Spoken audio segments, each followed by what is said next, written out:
Hi guys, today we'll be going over the solar greenhouse project. The aim is to design and build a net zero greenhouse that is powered using solar panels. Students are working alongside Exceed Solar and professors from the University of Alberta to plan out and build a greenhouse.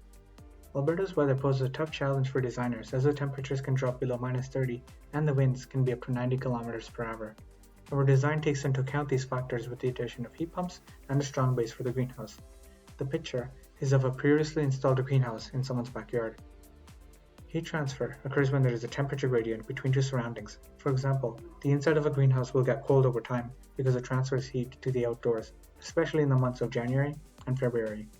The main idea is to generate enough heat using heat pumps and keeping it insulated as much as possible through the addition of layered materials.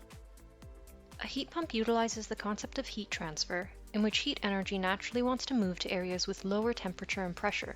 It uses this natural phenomenon to force heat transfer in a specific direction. For example, forcing the greenhouse to warm up by transferring heat inside during winter. Currently, members of the RED team working on the solar greenhouse are developing a thermal model that would predict heat transfer rates leaving or entering the greenhouse under certain extreme outdoor temperature conditions. The main idea behind building this model is to get a good estimate of the total amount of heat leaving or entering the greenhouse via its internal or external wall surfaces. Then we can select and size a heat pump that would be capable of removing or supplying heat to maintain a temperature range favorable to plant growth. We believe that with the ever-growing concern around climate change, it is important to develop and support projects about energy conservation, renewable energy, and efficient land use. We hope this brief introduction to the RED Solar Greenhouse and what we have been working on has been informative.